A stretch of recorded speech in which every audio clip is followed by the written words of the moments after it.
Hello, everyone. Thank you for joining our next session in series. I hope you are liking the conference so far. So, our next session is first of two explored stories in today's conference, and you might be aware of that. It's a new addition to secure our streets, and quite an interesting one. So, and today's conference and the mark says first ever presentation in efforts. This story, Reverse Shells on the Road, reveals how the persistent backdoor was implemented in a vehicle's infotainment system to gain a reverse shell and interact with the canvas, covering the full attack chain. Key lessons for securing connected mobility and safety critical systems. Joining us on the stage is Abhay Vishnoi, and he's an automotive cybersecurity researcher specializing in penetration testing, RF security, reverse engineering, and protecting connected vehicles. So please let's welcome Abhay Vishnoi to the stage. Just a quick note, please use Q&A section or Q&A tab for your questions. Post as many questions you wanted, whatever you want to ask Abhay, please do that. Abhay, stage is yours. Please go ahead. Thank you so much, Jitin. Hello everyone. I'm Abhay Vishnoi. I'm currently working as a lead security researcher in KPIT India. So, I've been in this automotive pen testing field for the last 5 years, and I have been working with the global OEMs, and I have also been uh, into identifying the zero days in the global OEM in issues and well as in vehicle level. So, my expertise basically gets into my expertise is into penetrating the IoT domain in automotive issues and so on. So let me just quickly share my presentation slides.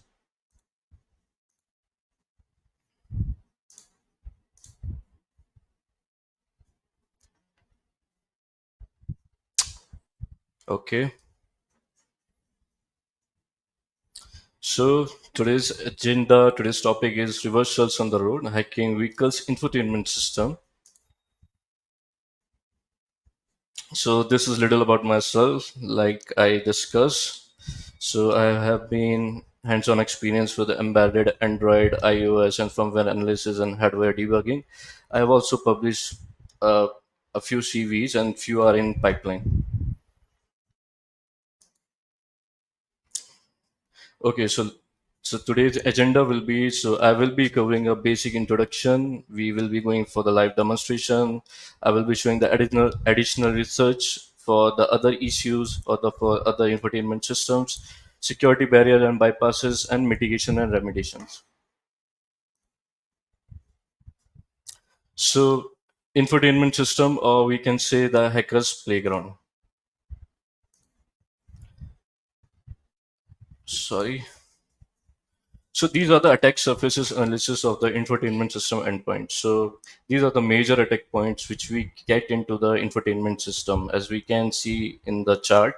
So major of the attack vectors included the USB port, the Bluetooth, the Wi-Fi, the UART shell.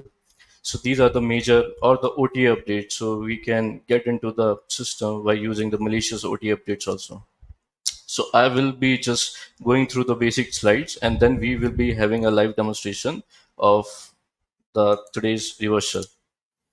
So this is the getting UART shell. So these are the RX and TX points which we can identify on our infotainment system, and using a TTL converter, we can get a full access shell, and that depends on the system. Basically, you need to see whether it is a full access shell, it's a root shell, or it's a uh, minimalistic shell.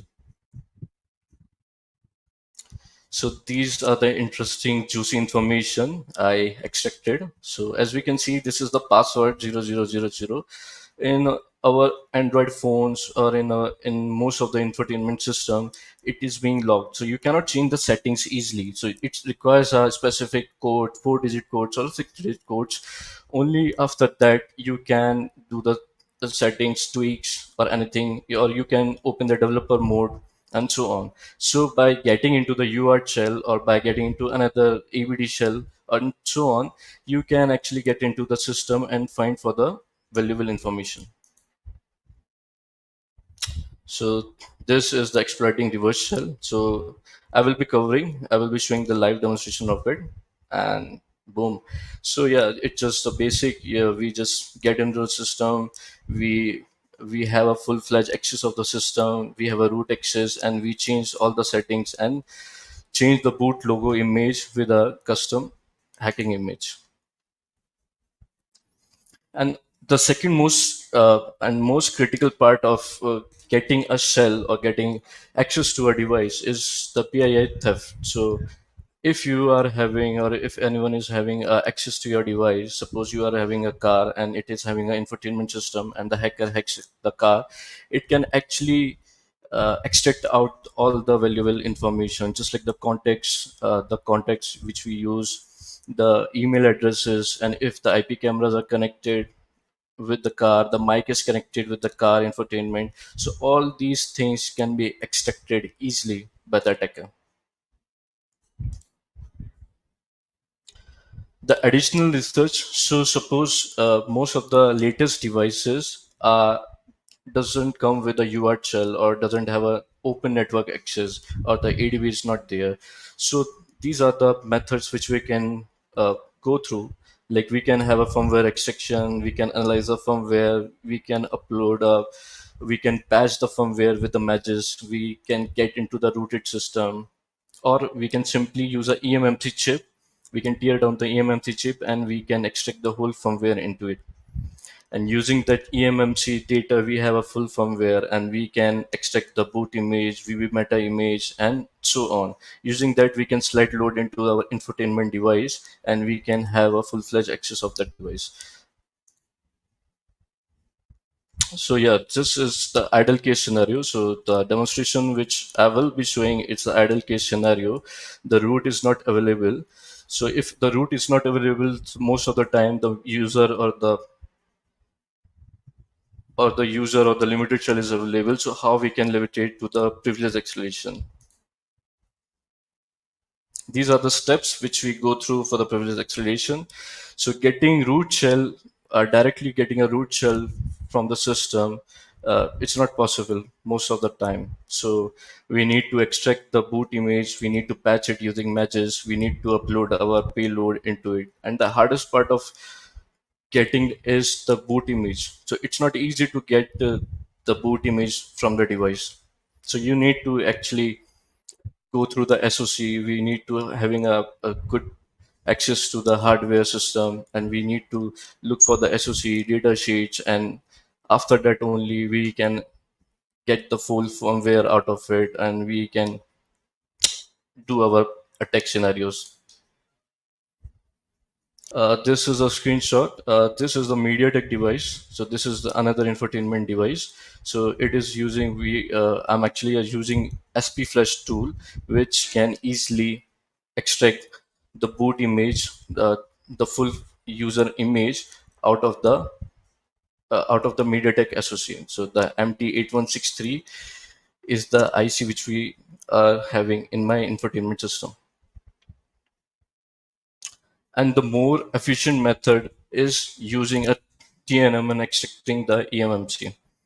So using a TNM, by extracting the eMMC out of the device, we can actually have a full firmware out of it, and we can look and we can play around the firmware, we can extract the binary out of it, and so on. So I will be showing, yeah, this is the basic demonstration I'm just covering. I will be showing the live just in a few seconds.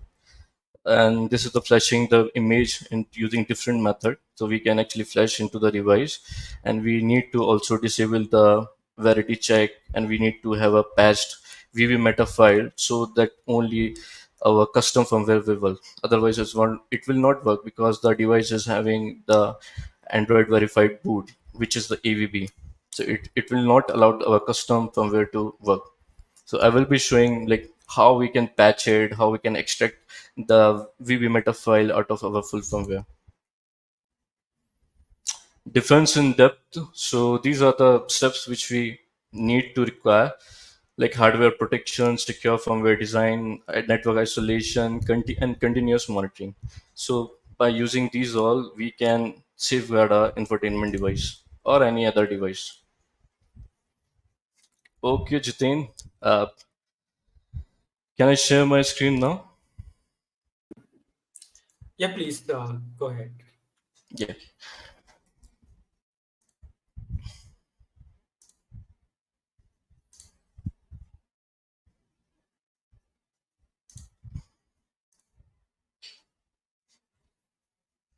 Okay. Uh, this is my setup. This is my tech setup. So this is one infotainment device which we chip down. So it is having a rock chip SoC, as we can see, and we extracted the eMMC out of it.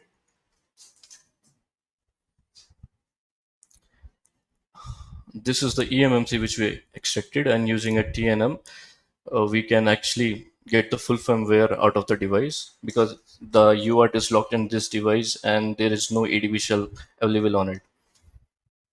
And this is the another infotainment device which get me a CVE. So in this we will have a network recon, and in network recon we will find out what ports are open and how we can, if there is a ADP port is open, so how we can get into the ADP, how we can get into the binary, busybox binary, how we can custom upload a busybox binary and get into the full reverse shell. So this is my network which I have connected with it.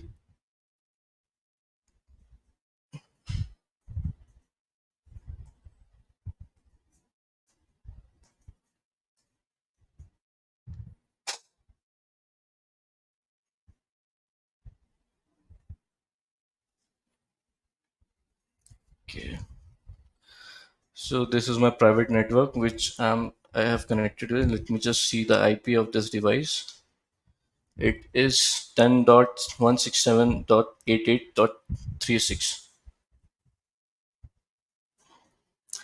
So I will be switching back from my Kali terminal into the live demonstration. So let's just get into my terminal.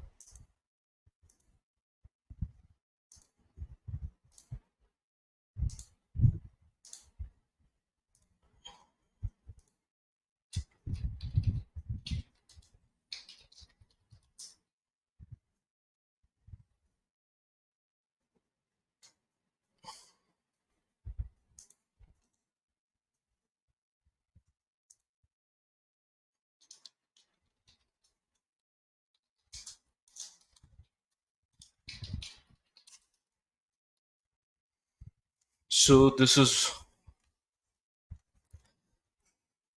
let me check my IP address. This is 88.166. Just checking the ping is working or not, whether I'm connected with the device. Both the devices are in same network or not.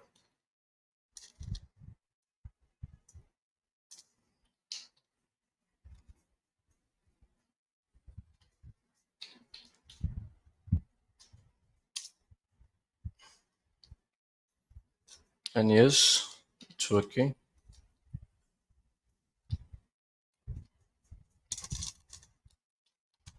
So now we will have a quick nmap scan.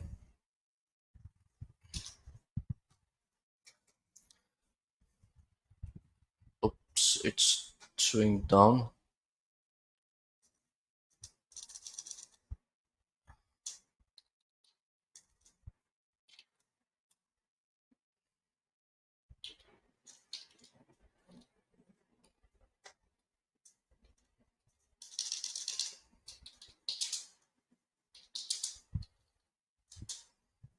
We are just checking for a particular port, that is 5555, whether the ADB is open or not. And yes, as we can see, the 555 port of the infotainment device is open. So let's get into,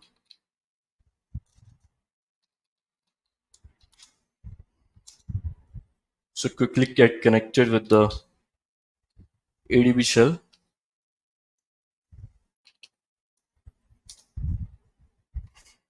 and this is successfully connected with.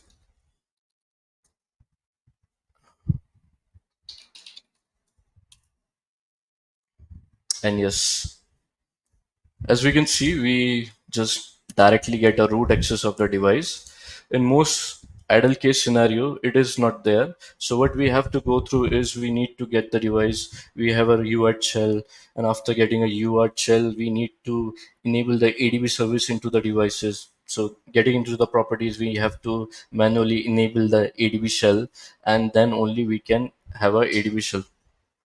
So I already did it earlier. Just for the demonstration purpose, I'm showing this. So these are all the directories which are available.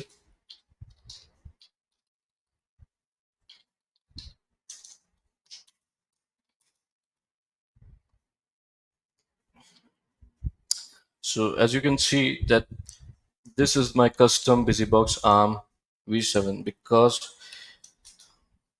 the embedded system Linux is very stripped down. It doesn't have wget command and all the necessary commands, so you cannot uh, play around. So better to have a custom ARM v7 BusyBox or the any SoC which you are using, and which the ARM architecture you are using. You need to upload a custom BusyBox binary into it, so you can easily play around or work around into the device.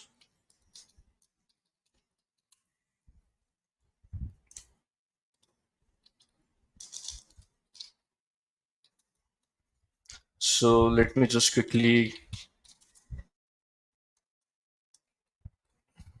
get a netcat reverse shell.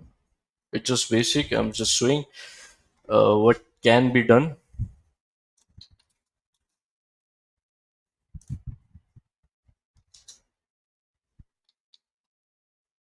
So how we can leverage different entry points and how we can get into the system.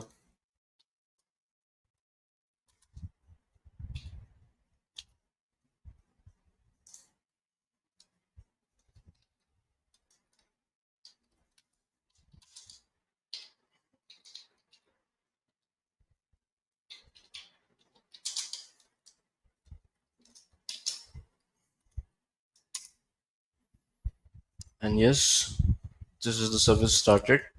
This is netcat shell started 0766, and here in my this is my Kali terminal. I get the reverse shell of this device.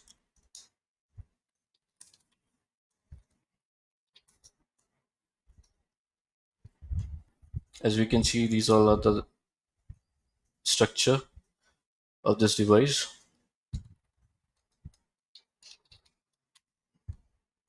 So yes, in this way we can get into any device. We can implant our custom binary into it, and after that we can have a reverse shell out of it.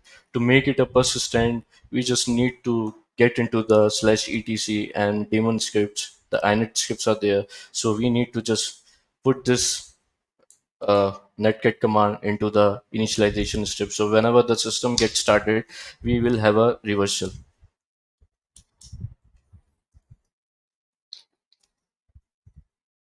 It's just sorry for my system is lacking. It's lagging. I don't know why.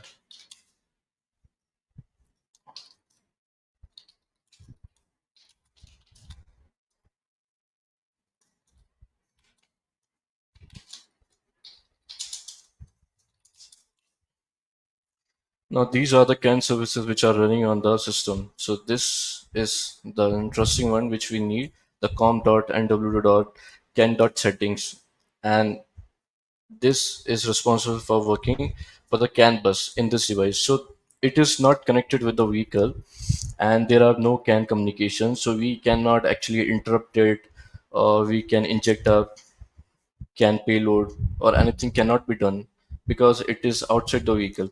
So, but if in an idle case scenario, so if you are working in a vehicle, so what we can do is we can actually see the CAN messages around it. We can have some juicy file hidden into it, this directory and so on, or we can actually kill this service. So we can actually disable, or we can permanently disable the CAN services from the device. These things can be done. We can extract the information, the valuable information out of the device. If any camera is connected or if any mic is working, we can have access to that also. So this is a basic demonstration of what things can be done after getting a reverse shell and how dangerous it can be. So just let me just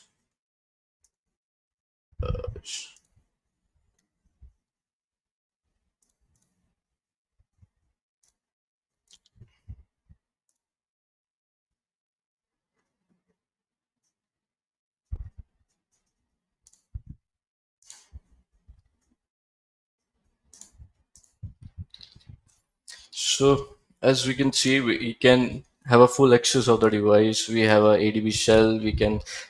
We have a custom busybox binary into it. We can have a netkit shell. We can disable services. We can remotely disable services into it. So I'm just rebooting the device. We can remotely shut down the device. We can access it and see we you have been hacked. This is basically, we just change the boot image of the device. So in simple terms, we have a full in simple layman terms, we have a full access to this device. So this is an aftermarket device. These are mostly vulnerable. They don't have much of a security, but it also possesses a gate theft. And just I will share the extracted EMMC also, the firmware which we extracted. So what information what we actually get. So let me have a quick bin walk around it.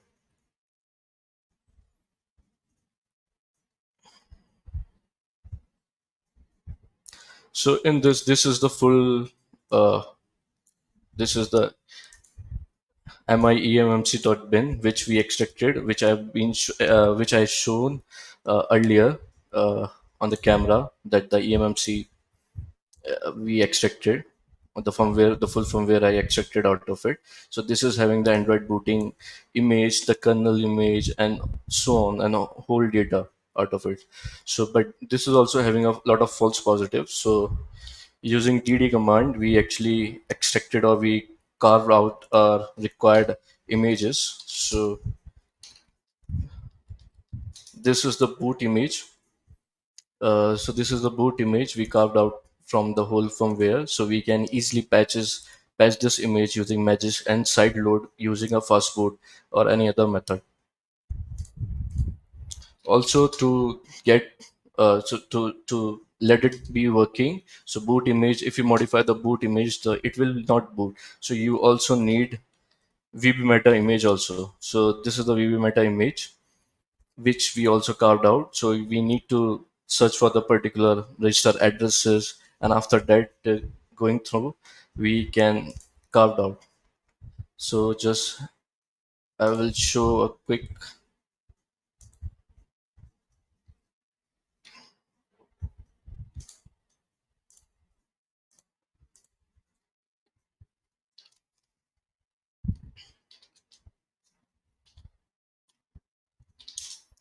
So this is the RAM disk 026, which is also extracted or carved out from the boot image.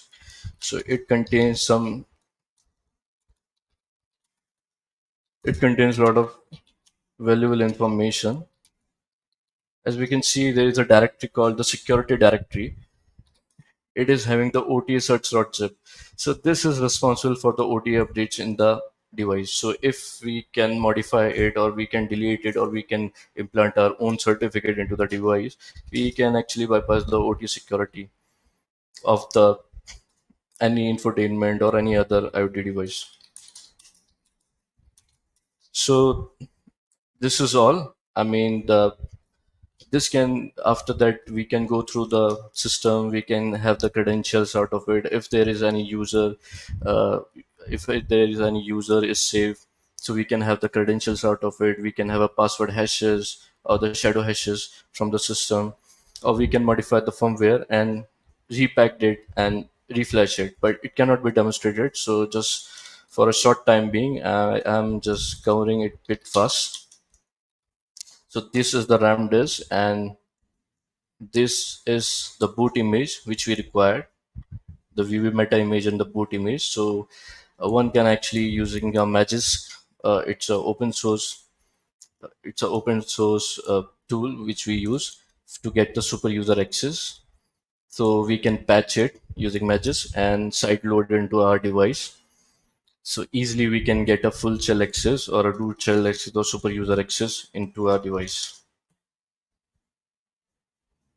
So these are the couple of methods which we can do to get a user shell or basic shell and turn it into a full-fledged shell access and control the device in and out.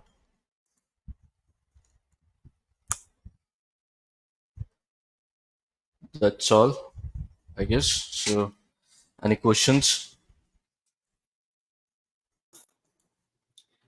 Thank you, Abhay. It is really nice and very interactive in terms of how the attack happens, how the flow goes. So, looking from the hackers or explorer perspective is kind of a different perspective to get changes. We have a few questions on that. Let me try to bring it one by one. Yeah, sure, sure, sure, sure. Do you need physical access to vehicle, such as at a bad repair shop, for these kind of attacks? I believe. Okay, okay, okay. Yes. So in my demonstration, as I've shown, so there is one infotainment device which is having a port open. So it depends. Actually, you need to go through for all access. So we cannot ignore the low hanging fruits. So there might be possibility any port is open, any just like in my device, any ADB port is enabled or any telnet is open into the device. So we can use that and get into a full-fledged access. So it depends. And if it's not, then yes, we need a physical access for the device. So once we get a physical access, we can explore the hardware side. We can have a UART shell into it, and then we can upload. Like I've shown in the my demonstration. After getting a UART shell, we can have a custom binary installed into the system and get a netcat reversal. So it's Thank you, basically Abhay. depend. Yeah, we need to go all around. Thank you. Shall I move to the next question? Yes, sir. Can I know the programming language you are using for the coding? I believe for the exploits. Okay, okay, okay. It's basic shell. I mean, it's basic bash I'm using. So I created yeah, I've created a normal scripts. There is no as such programming in this. It's more exploits. Yeah, it's more exploits and it's more uh, So Linux bash. basically, knowing the logical path and I mean, having yes, shell yes, scripts. yes, yes, yes, yes, yes. So we need to use the normal tools, the bin work, and we need to the DD command, and we can actually create our own automation tool out of it, and so on. You can play around it. So it's not any programming. It's not being done. It's using normal the Linux commands and basic shell. Yeah. Okay, thank you. I will move to the next question. Can you also send CAN messages to the bus from the reverse shell? Yes, yes. So last year, I was working for a global OEM in Europe, and actually, I have this attack on a e-bus. I cannot reveal much information about it due to the security concerns and all, but yes, we can actually do that. So this is a aftermarket infotainment device. This is not having a much functionality. So to have a CAN working on it, so you need to purchase DBC for this aftermarket devices and all. But the integrated SMF systems or the infotainment devices which are on e-bus or on the high-end vehicles, we can actually compromise the CAN utility into it, and we can actually disable the bus, or we can look around for what can the CAN messages can do. So yes, I have earlier worked on it, and it was a successful attack. We just disable a running bus using a reverse shell. Thank you. I'll bring another question. Didn't TPM restrict you to do that? uh no, not as such. I mean, that depends.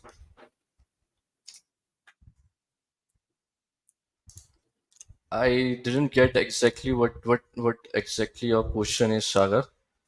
I mean, can you more elaborate it? Maybe request to Sagar. They can put some additional context here. Meanwhile, I will move to a next question and then I can come back to this one. Yeah, sure, sure. Have you ever encountered a restricted shell via ADB, or can you usually switch to root? Yes. So it is very difficult. So I would say like 1 out of 10 device we can have a root shell, right? So it is very difficult to get a root shell directly into the device. Most of the cases the shell is restricted, or a basic minimalistic shell is available, the user shell, for you can just see the things around it, but you cannot do anything much. So for after having a simple user shell, we can elevate to the privilege acceleration, we can elevate to the super user. So I have shown uh, that have shown that extracting the full firmware image out of the device, we can actually patch it and reload it into the device, so to get a super user privileges, or we can say the root privileges. So yes, most of the time the shell is restricted, whether ADB or whether UART and so on. Thank you. I will move to the next question. Does doing pen test on commercially available infotainment systems provide the full security picture, notably regarding OEM added security? Okay, does I believe like they are trying to ask like the OEMs what security countermeasures they are adding into the infotainment devices. Do you see those are functioning or implemented over those devices which you tested? I would say not full security picture, right? So it's not a full security. There are also other attack methods and attack vectors are available in the car. And for the OEMs, it is very critical. So this is just infotainment is just one attack vector. So getting into the car, right? So there are also another vectors also play a major role into the OEM cars or OEM automotive industry. So it's just a major part. I would say infotainment is a major part because it is connected with a lot of issues. And it depends on the OEM to OEM actually.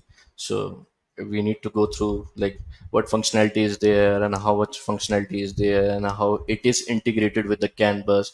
So after digging that only we can say. But yeah, it's a critical part. Infotainments are a critical part, but not the only part, I would say. Thank you. I'll move to the next. How did you get NC BusyBox onto the device?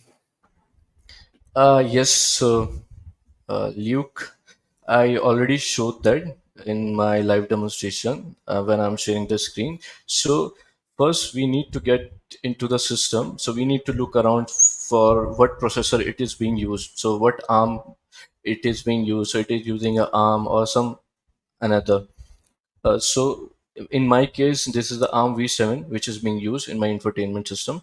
So BusyBox is open, and we can go to the BusyBox site and we can download the required binary, and we can load into our device using the SD card or directly ADB.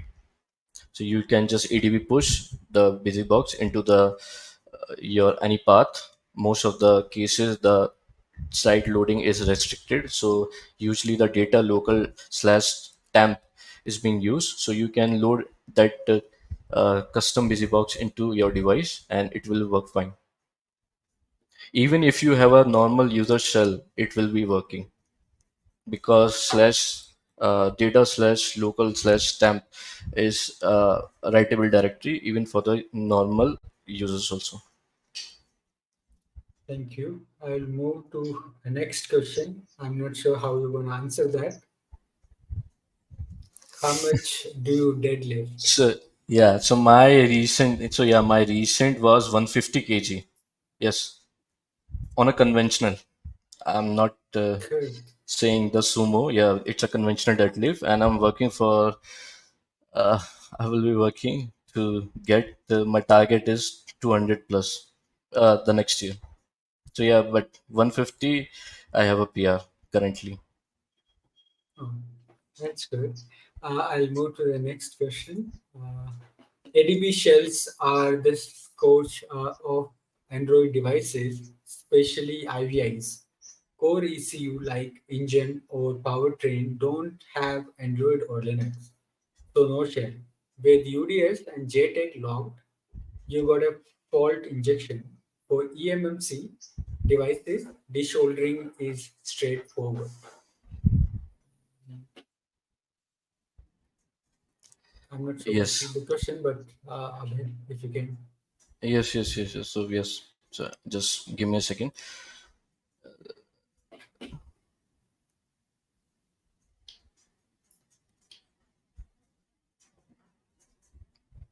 With UDS and JTAG logged, so you gotta right. So most of the cases the ADB shell will not work. It can only be work on the Android devices, especially the IVI system.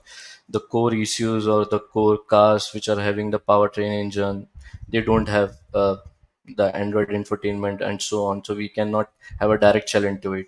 So what we can do is we can look around if the JTAG is open or not, and if it is JTAG is locked, so we can use fault injection methods to bypass the uh, to read out protection and so on. It depends which is being used, which SoC being used. So we can try to break the JTAG and get into the device for the full firmware. But yes, it is very limited to the system which are only having the Android or the iOS infotainment. Thank you. And I think Abhijit would try to add more information for you on this one. I'll move to the next question. Are most of these systems you have encountered hosting or running can utils? If I talk about the infotainment, the aftermarket system, no, the CAN utils, so no, they are not having the CAN utils running or hosting.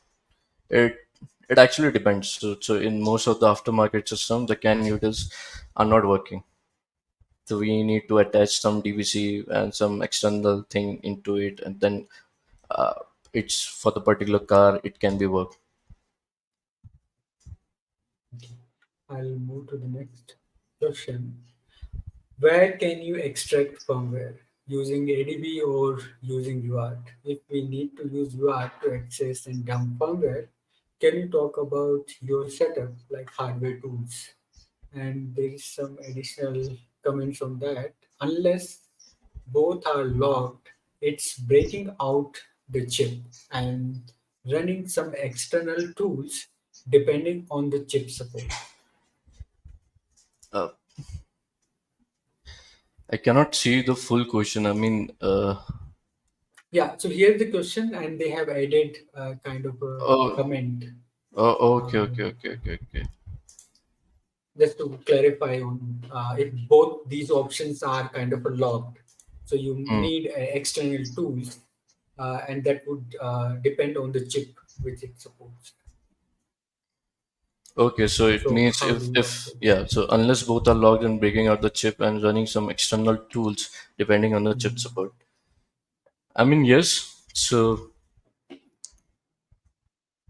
So yes, we can try if the UART is not being logged, so we can try extracting the firmware out of the UART. We can get into the directory. We can mount it. So there is a couple of different methods. I am just finding hard to how to explain it. But yeah, we can actually. copy that partition, we can mount it onto our system, and after that we can try to dump the firmware if it's available in it. So, and if the unless both are logged and breaking out the chip and running some external tools depending on the chip support, I mean, if the both are logged, we can try to bypass it. So if the UART is logged, or if the we can get into the bootloader, we can just having the path change or the environment variable. We can change the environment variable. We can get into the shell. We can try the different workaround. And if yeah, as I discussed earlier, so if it's completely blocked, so we the next method, it's like extracting the AMMC or using JTAG and these all. Thank you. One last question. I'll bring it on the stage. What mitigations would stop this attack in production? I mean, I already shared that in slides that it needs to be proper sanitized. So there will be hardware security, there will be network isolation, and there will be continuous support. There will be continuous mitigation. Security patches need to be updated on a regular basis. So to prevent it from the future attacks. Thank you. I think we have done with all the questions. And just to the note to the audience, Abhay will be available in the launch. So please feel free to reach out for any further questions or direct interaction with him. With that, thank you so much, Abhay. I really appreciate that. This was very lively session, and in the real time, looking at what could happen and how the things actually turn out was very insightful. And thank you to the audience as well for posting their questions and keeping this session more interactive. With that, I would like to thank you all and have a great day and great time. Few more sessions are there. This is half of the day. So please enjoy all the sessions. Thank you. Yes, thank you so much, Jitin, and thank you everyone. And I will be available. So yeah, I have shared my LinkedIn and my mail address in my slides, so you can reach me. And yes, for the questions, I think I cannot explain it for the time crunch being. So we need to complete it within a very short frame of time. So, but yeah, I will be available. And for the detailed Q&A session, yeah, we can have a detailed Q&A session, and I can explain more perfectly. Yeah. Yeah. So Thank you. please find Abhay in the launch and just squeeze his line. Okay. Thank you. Have a good Thank you. time. Thank you. Thank you, everyone. Thank you so much. Bye bye.